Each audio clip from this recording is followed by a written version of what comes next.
오늘은 시편 139편 11절로 18절 말씀에 근거해서 신앙은 감동입니다 라는 주제로 말씀을 드리려고 합니다. 우리 한번 따라서 합니다. 신앙은 감동입니다. 신앙은 감동입니다. 길을 가다가 가끔씩 들을 지나거나 산길을 갈 때 이름 모를 꽃 한 송이가 피어 있는 것을 볼 때가 있습니다. 그때 어떤 생각이 드시던가요?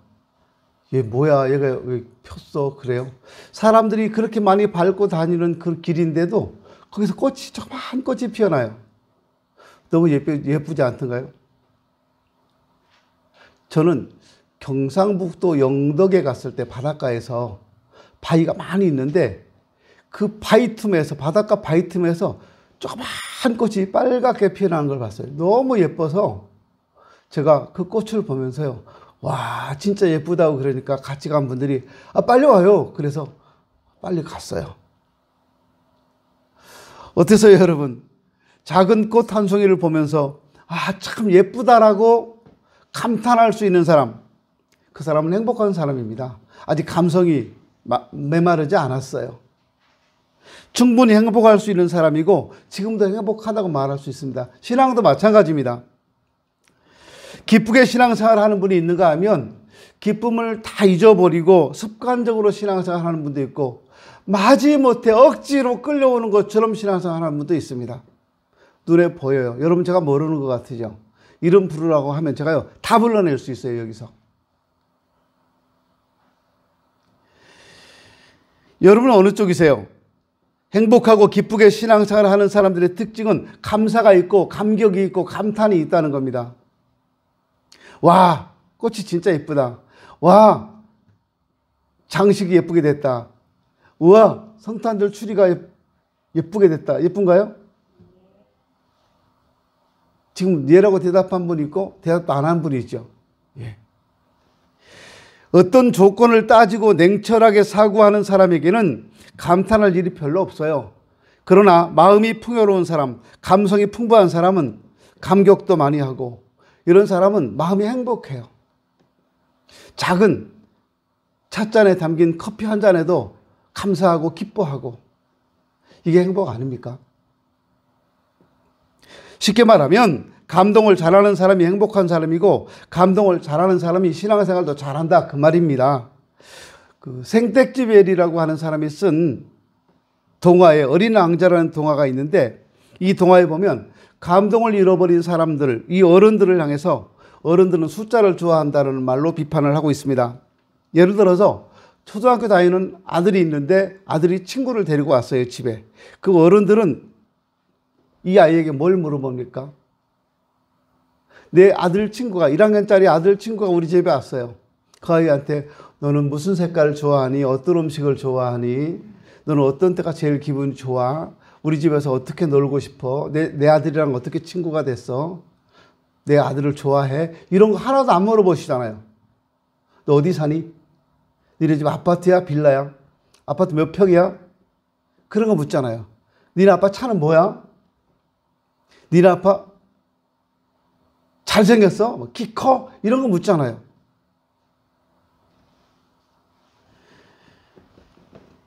근데 아이들은 이런 게 별로 중요하지 않아요. 아이들은요, 친구 집에 놀러 갔다 와서 자기 부모님한테 뭐라고 말하냐면요, 엄마, 내 친구 집에 가니까 커튼이 너무 이뻐. 벽지가 반짝반짝한다? 그런 말을 하는 거예요. 근데 어른들은 니네 아빠 연봉이 얼마냐? 그렇게 묻잖아요. 숫자로 서열을 쫙 정리하고 숫자로 사람 됨됨이를 평가하고 숫자로 그 사람을 인격을 판단해버리고 말아요. 근데 아이들은 그게 하나도 안 중요해요. 아이가 집에 가서 커튼이 예쁘다는 등 벽지가 예쁘다는 등 그랬을 때 그 엄마는 그 집에 대해서 상상을 못해요. 이게 무슨 뜻인가? 어른들은 쉽게 아주 간단하게 말하면 됩니다. 어른들이 서로를 이해하기 위해서는 아주 쉽게 말해요. 어떻게 해요? 요즘 집값 많이 올랐다며? 오늘 아침에도 자, 누구라고 안 할게요. 누구한테 카페에서 한 얘기 들었습니다. 아파트 많이 올랐죠. 10억까지요. 그러니까 에이 5억. 그러니까 10억이지. 그러니까 웃고 마시더라고요. 그러면 그걸로 끝. 아, 이 사람은 10억짜리 아파트 사는 거야 이렇게요. 어른들은 숫자로 환산하면 아주 쉽게 이해를 합니다. 나이는 몇 살, 집은 몇 평, 층수는 몇 층, 아이들은 몇 명, 연봉은 얼마. 그러면 딱 판단이 돼요. 이 사람은 누구, 이 사람 수준은 어느 정도, 이렇게요. 그럴까요? 그 숫자로 그 사람의 인격을 진짜로 다 판단할 수 있을까요? 그 사람의 됨됨이를 그 숫자로 다 판단할 수가 있을까요? 아닙니다. 이거는요, 감정을 잃어버렸다는 거예요. 어떤 사람은 현대인의 불행은 감탄을 잃어버렸기 때문이라고 말합니다. 좋은 일을 보고 좋다고 말할 수 없고, 놀라운 일을 경험했으면서도 신기하다고 말할 수 없다는 거예요. 감정을 다 상실해버렸다는 겁니다. 고마운 일을 겪었으면서 감사하다고 고맙다고 말하지 못하고, 미안한 짓을 했으면서도 미안하다고 말하지 못하는, 우리는 그런 세상에 살고 있어요. 우리는 어려서부터 감정을 감추고 살아야 한다는 그런 문화 속에서 살아왔습니다. 특별히 남성들은 그렇습니다. 저희 세대 남성들은. 남자는 절대로 눈물을 흘려서는 안 된다. 남자는 부엌에 들어가서도 안 된다. 그뿐인가요? 남자는 좋은 걸 보고 너무 좋아해서도 안 된다. 채신머리 없어 보인다. 이런 교육을 받아왔어요. 문화 속에서. 반대로 막 기뻐하고 이건 천박한 것이라고 생각했어요. 채신머리 없는 짓이라고 생각했어요. 그렇게 살아왔어요. 이런 생각이 우리를 기쁘고 행복하게 살아가는 데 있어서는 엄청난 장애가 되더라는 겁니다.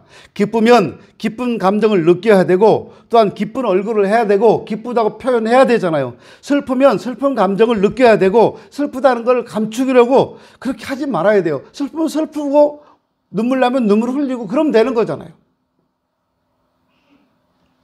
그래야 정서적으로 건강한 사람이 됩니다. 정서적으로 건강한 사람이 행복하게 살 수 있고, 건강한 사람이 행복하게 신앙생활을 할 수 있는 거예요. 다윗은 하나님의 마음을 기쁘시게 해드리는 사람이었습니다. 물론 다윗이 한 번도 죄를 짓지 않았거나 한 번도 실수를 하지 않았기 때문에 하나님을 기쁘시게 했다는 말이 아닙니다. 다윗은 하나님 앞에 감정 표현이 분명한 사람이었고, 그런 감정적인 풍요로움이 하나님을 기쁘시게 해드린 것입니다. 쉽게 말하면 다윗은 하나님께서 하신 일에 대해서 감탄을 잘했어요. 우와 이거요. 와 이거요. 그래서 하나님께서 다윗을 사랑하셨습니다. 다윗이 무엇 때문에 이렇게 감탄했습니까? 하나님께서 지으신 세상을 바라보면서 이 사람은 감탄할 줄 아는 사람이었어요. 시편 8편 1절에 보면 다윗은 이렇게 말합니다. 여호와 우리 주여, 주의 이름이 온 땅에 어찌 그리 아름다운지요. 주의 영광을 하늘 위에 두셨나이다. 다윗은 왕이 되기 전에 목동이었습니다.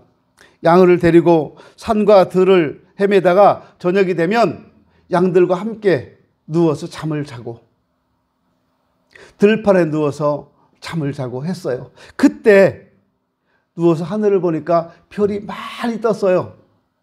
그래서 그 아름다운 별들을 누가 만들었는가 생각해 보니까 하나님이었어요. 그래서 감사했어요. 감격했어요. 이 아름다운 세상에 나를 살게 하신 하나님, 그 하나님께 감사했습니다. 그는 단순히 자연의 아름다움만을 본 것이 아니라 그 속에서 하나님의 손길을 느꼈던 겁니다.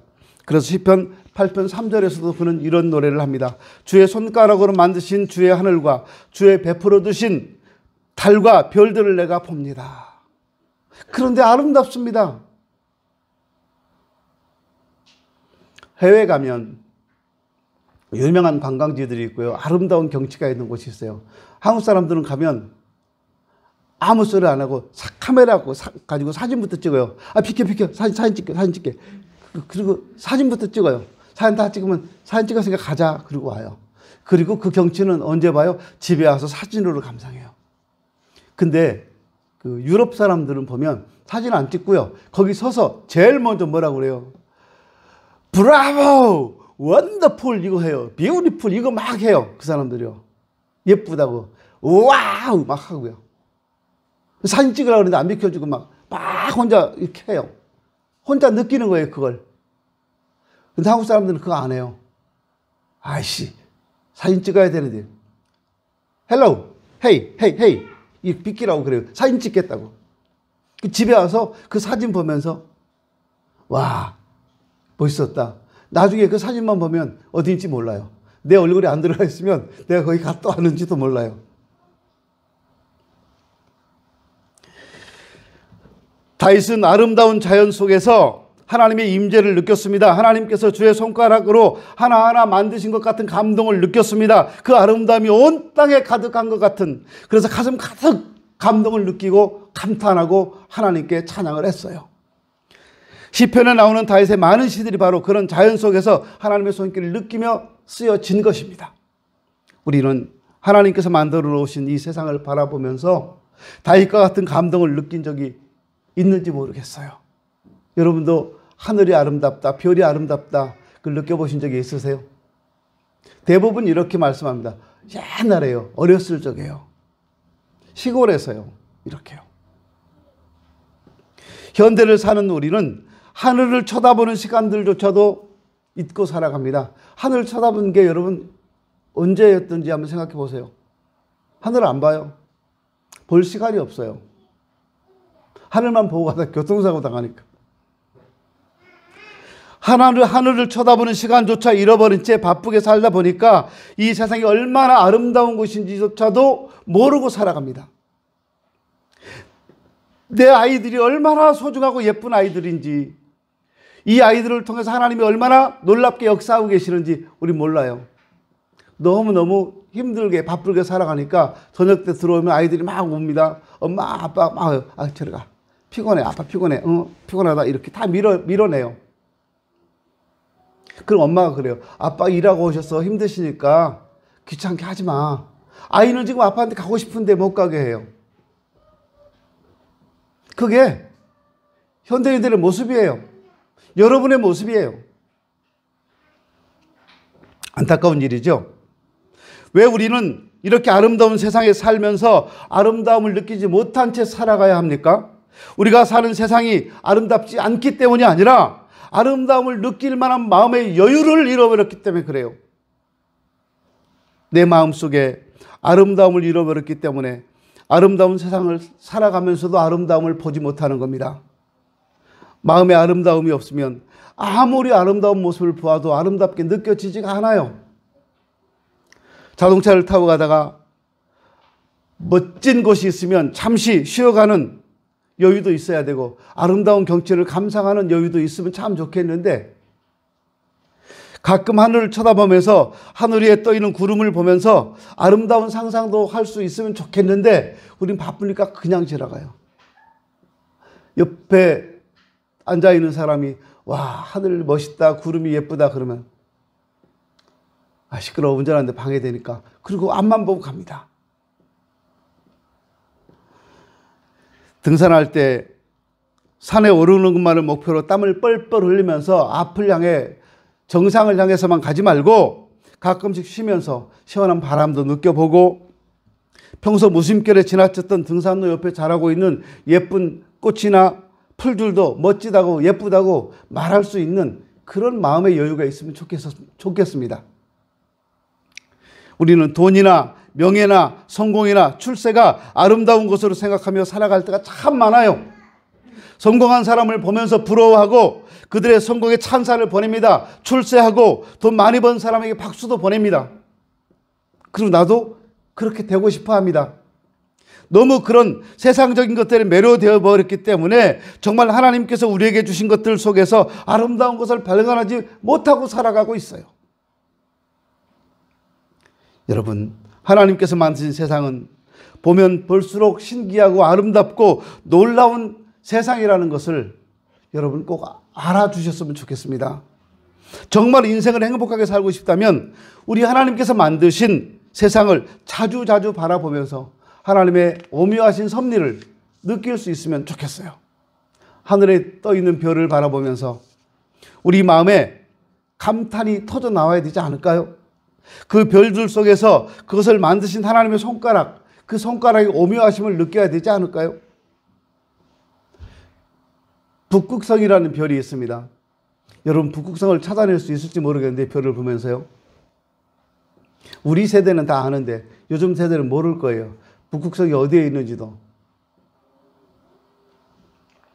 현대 과학에 의하면 북극성은 우리가 살고 있는 지구로부터 약 1000광년 떨어져 있는 곳에 있다고 합니다.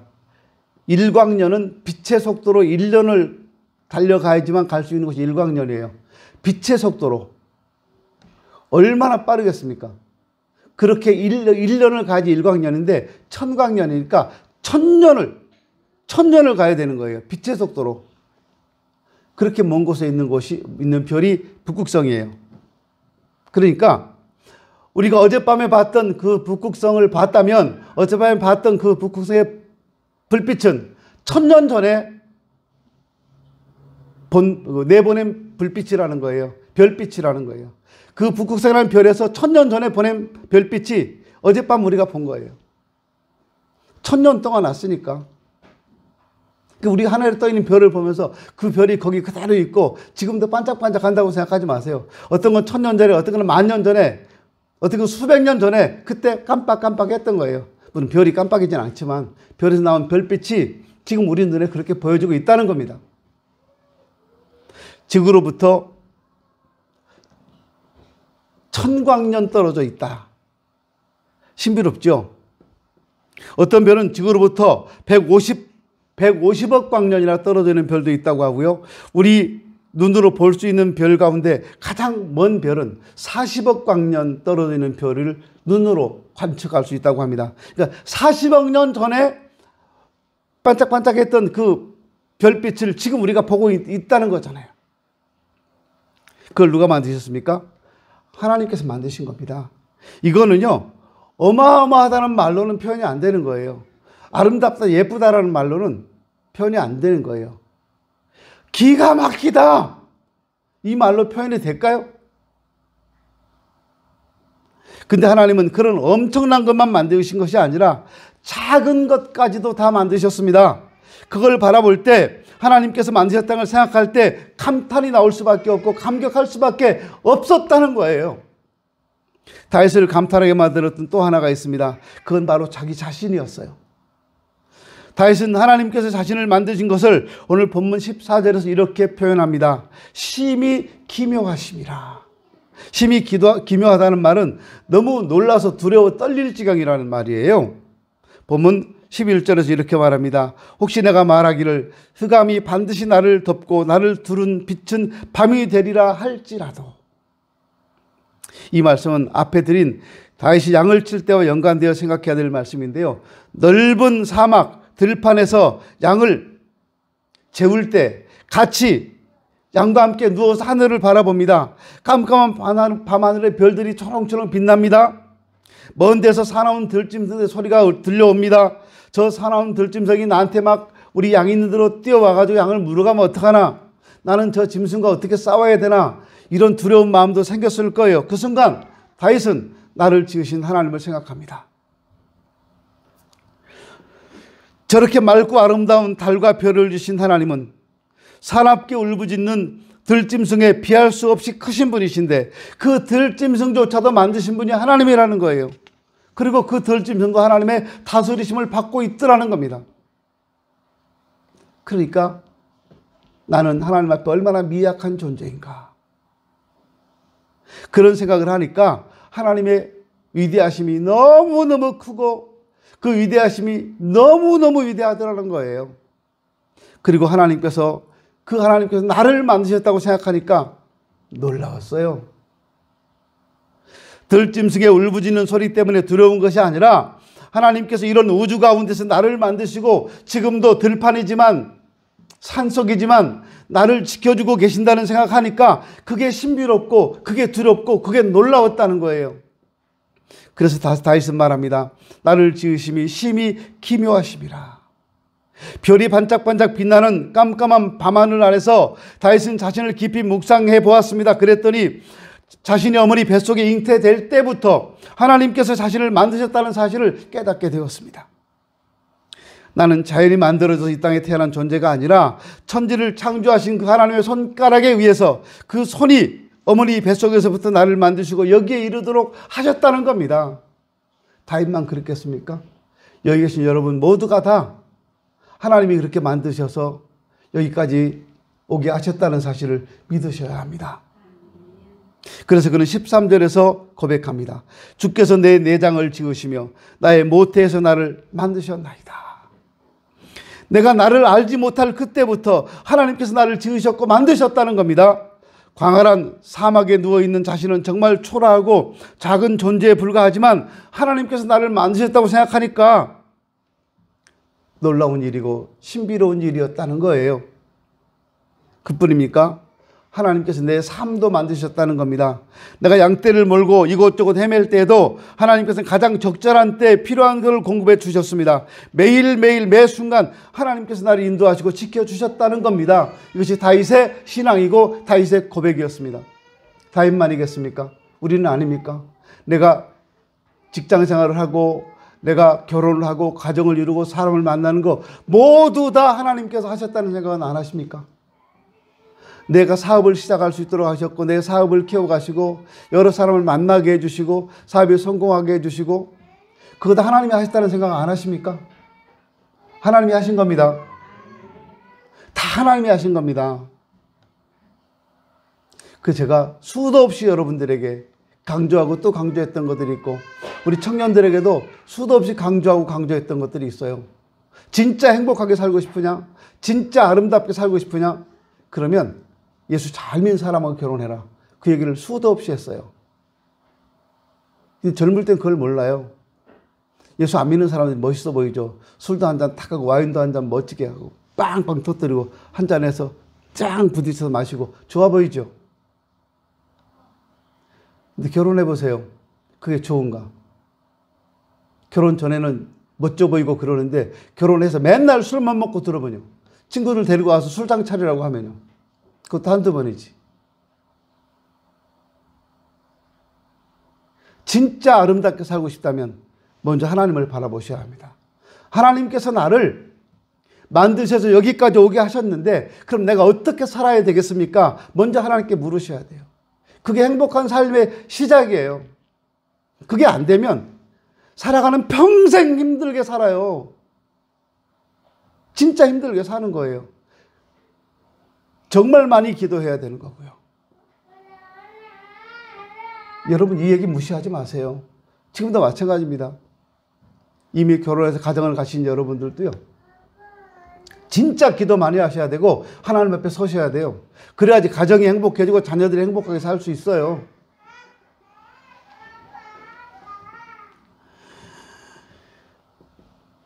내 삶도 하나님께서 만드셨습니다. 내가 양떼를 몰고 이것저것 헤맬 때에도 하나님은 가장 적절한 때 필요한 것을 공급해 주셨고 매 순간순간 나를 인도해 주셨고 지켜주셨다는 것이 다윗의 고백이었어요. 때로는 힘들 때도 있었지만 때로는 왜 나에게 이런 일이 일어날까 하는 생각이 들 때도 있었지만 하나님의 도우심의 손길은 언제나 정확한 때 가장 좋은 것으로 내 삶의 역사하셨다는 겁니다. 때로는 사망의 음침한 골짜기를 지나가는 것 같은 두려운 때도 있었지만 그때마다 하나님께서 주의 지팡이와 막대기로 나를 인도하셔서 푸른 초장과 쉴만한 물가로 데려다 주셨다는 겁니다. 그래서 그는 17, 18절에서 노래합니다. 하나님이여 주의 생각이 내게 어찌 그리 보배로우신지요. 그 수가 어찌 그리 많은지요. 내가 세려고 해도 그 수가 모래보다 많습니다. 내가 깰 때에도 여전히 주와 함께 있나이다. 내가 나를 아는 것보다 하나님께서 나를 더 잘 아십니다. 내가 내 길을 계획하고 준비할지라도 그 모든 걸음을 인도하시는 분은 하나님이시라는 사실을 인정하셔야 합니다. 내가 꽤 잘난 것 같죠? 내가 계획도 잘 세우는 것 같고 잘하는 것 같죠? 근데 여러분 하나님이 함께 하시지 않으면 내가 세운 모든 계획이 다 숲으로 돌아가고 모든 계획이 하나도 이루어지지 않는다는 걸 살아보신 분들은 경험하셨을 거예요. 근데 하나님께서 역사하시면 내가 그렇게 세우지 않았는데도 이런 계획을 하지 않았는데도 엄청 좋은 곳으로 인도하시잖아요. 아무리 내가 머리를 싸매고 고민하며 어떤 일을 해결하기 위해 노력할지라도 궁극적으로 역사하시고 그 일을 이루시는 분은 하나님이셨다는 겁니다. 내가 생각한 것보다 훨씬 좋은 것으로 주신 분이 하나님이었다는 거예요. 그걸 생각하니까 감격하지 않을 수가 없었어요. 하나님이여, 주의 생각이 내게 어찌 그리 보배로우신지요, 그 수가 어찌 그리 많은지요. 이것이 다윗의 고백이었습니다. 다윗의 감탄이었고, 다윗의 감격이었고, 다윗의 믿음이었습니다. 그렇습니다. 하나님께서는 우리 한 사람 한 사람을 지으셨습니다. 그리고 만드셨습니다. 세상에서 가장 정교하게, 세상에서 가장 아름다운 모습으로 만드셨습니다. 그리고 매일 매 순간 우리의 삶을 가장 아름다운 곳으로 인도해 주십니다. 우리가 생각했던 것보다 훨씬 좋은 것으로 우리 삶에 베풀어 주시는 분이 하나님이라는 사실을 잊지 마십시오. 세상에 있는 수많은 사람들 가운데 나를 택하시고 부르시고 자녀 삼아 주신 것만 해도 그렇습니다. 하나님 앞에 내세울 것 하나도 없는 나를 하나님께서 사랑하셔서 창조주 하나님을 향해 아버지라고 부를 수 있는 자녀가 되게 해주신 것만 생각해도 얼마나 감사한 일인가요? 이보다 더 큰 일이 있겠어요? 지주견을 오가는 한 상선의 선장 아들이 있었습니다. 그는 어렸을 때부터 경건한 신앙인이었던 어머니의 영향으로 신앙훈련을 잘 받았습니다. 그러나 그 어머니가 죽고 11살 때 아버지의 권유로 선원이 됐습니다. 선원이 된 이후로 이 아이의 삶이 비뚤어지기 시작했어요. 신앙도 잃어버렸고 성격도 난폭하고 거칠어 갔습니다. 그러면서 주변 사람들로부터 미움을 받게 됐습니다. 그런 아프리카 흑인들을 노예로 잡아오는 노예선에서 일하면서 나쁜 짓만 골라서 하는 아주 잔인한 사람이 되고 말았습니다. 아버지의 권유로 군대 갔지만 적응하지 못하고 탈영해서 15개월 동안 노예로 극심한 고통을 당하기도 했습니다. 간신히 노예에서 풀려난 이 사람은 노예 매매선에 탑승하게 됩니다. 아프리카에서 흑인을 잡아다가 미국에 노예로 파는 일을 했어요. 그런데 어느 날 노예들을 미국에 내려놓고 자기 나라로 돌아가던 중에 큰 풍랑을 만나게 되었습니다. 그때 그는 어렸을 때 어머니 품에서 기도하던 생각이 났어요. 그래서 그는 그 풍랑 속에서 하나님께 기도합니다. 나에게 자비를 베풀어 주십시오. 나를 살려주시면 다시는 죄를 짓지 않고 살겠습니다. 하나님께서는 그 기도를 들으시고 풍랑을 잠잠케 하시고 이 사람의 생명을 살려주셨습니다. 그는 새로운 삶을 살기 시작합니다.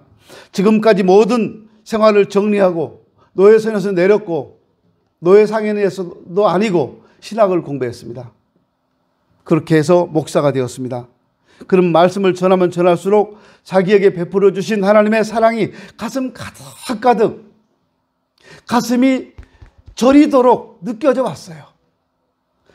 나 같은 죄인, 정말 죽어 마땅한 나 같은 죄인까지 사랑하시고 살려주신 하나님의 은혜를 생각하니까 너무너무 감사한 겁니다. 그래서 그는 자신의 신앙을 이렇게 노래합니다. 나 같은 죄인 살리신 주 은혜 놀라와. 잃었던 생명 찾았고 광명을 얻었네. 이 찬송이 찬송가 305장입니다. 그리고 이분이 바로 존 뉴턴이라고 하는 목사님입니다. 그는 나이가 많아 기억력이 점점 쇠퇴해져 갈 때 이런 말을 자주 했다고 합니다. 내가 다른 건 다 잊어버릴지라도 결코 잊어버릴 수 없는 두 가지가 있는데, 하나는 내가 과거에 아주 몹쓸 짓을 많이 한 죄인이었다는 것이다. 또 하나는 그럼에도 불구하고 하나님께서 나를 불쌍히 여기시고 구원하셨다는 것이다. 이 두 가지를 그는 절대로 잊어버리지 않겠다고 다짐하고 또 다짐했다는 겁니다. 이런 감동을 평생 안고 사는 사람은 나이가 들어가도 행복한 거예요. 감탄을 잃어버린 신앙인은 더 이상 신앙인이 아닙니다. 구원의 감격을 잃어버린 신앙은 껍데기에 불과해요. 여러분, 하나님이 나를 구원하셨다는 감동이 있습니까? 매 주일마다 매일마다 하나님이 나를 구원하셨다는 그 은혜가 감격스럽습니까? 그래야 되는 거예요. 근데 우리는 세상에 너무 찌들게 힘들게 살아가다 보니까 그런 구원의 감격을 잃어버리고 살아요. 잊어버리고 살아요. 지금 내 삶에 언제나 함께 하셔서 놀라운 일을 행하시는 하나님의 손길을 느끼지 못하는 것은 죽은 신앙이라는 걸 여러분 아셔야 합니다. 구원의 감격이 남아있는 한 우리 입술에는 늘 감동이 있고 감격이 있고 감사가 끊이지 않습니다. 지금부터 내 삶에 함께 하시고 나를 도우시고 나를 인도하시는 하나님의 손길을 느낀다면 감격스러울 수밖에 없는 거예요. 감사할 수밖에 없는 거예요. 매 순간순간은 아닐지라도 자주자주 우리 삶 속에서 감탄하는 일들이, 감격하는 일들이 많아지길 바랍니다. 우리 언어 속에 하나님을 향한 감격이 많아져야 되는 거예요. 와, 아름답다. 와, 신비롭다. 하나님 감사합니다. 요즘 말로, 요즘 아이들이 쓰는 말로 딱 한마디면 되더라고요. 요즘 아이들은요. 무슨 일에나 아이들은 딱 한마디 단어만 쓰더라고요. 우와, 대박. 하나님, 나를 지으신 하나님 대박입니다. 한번 하시면 좋지 않을까요? 한번 해봅시다. 하나님, 나를 지으셔서 대박입니다. 대박이 아니고 대박. 감탄사가 없는 삶은 지루합니다. 감격이 없는 삶은 따분해요. 아무 의미 없이 반복되는 삶처럼 허무할 뿐입니다. 남들처럼 부자는 아닐지라도, 남들처럼 건강하지 못해도, 남들처럼 출세하지 못했어도, 남들처럼 잘생기지 못했어도 오늘의 나에게 베풀어 주시는 하나님의 은혜를 아는 사람은 늘 감사하며 살 수가 있는 겁니다. 내 심장이 오늘도 뛰고 있다는 것 때문에 감사하십시오. 오늘도 하나님께서 나에게 생명을 주셔서 이렇게 예배를 드리는 자리에 불러주셨다는 사실 앞에 감사하십시오. 하나님께서 만드신 이 아름다운 세상에 살고 있다는 것 때문에, 사랑하는 가족과 함께 산다는 것 때문에, 내 마음을 열어놓고 함께 웃을 수 있는 여러 성도가 있다는 것 때문에 여러분 감격하고 감사해야 되지 않겠습니까? 부족한 내 입술을 통해 하나님을 찬양할 수 있다는 것도 감사하고, 아무것도 내세울 데가 없는 나를 하나님이 교회에서 귀하게 사용하신다는 것도 감사할 일입니다. 내 눈으로 볼 수 있고 내 귀로 들을 수 있다는 것도 감사하고, 이렇게 하나님 앞에 마음을 들어 예배 드릴 수 있다는 것도 감사한 일입니다. 감탄하는 만큼, 감격하는 만큼 우리는 행복해질 수 있습니다. 감격하는 만큼, 감사하는 만큼 우리의 신앙은 역동적이 될 것입니다. 감격하는 만큼 우리 신앙은 기쁨으로 충만해질 것입니다. 여러분 잊지 마십시오. 신앙은 감동입니다. 기도합니다.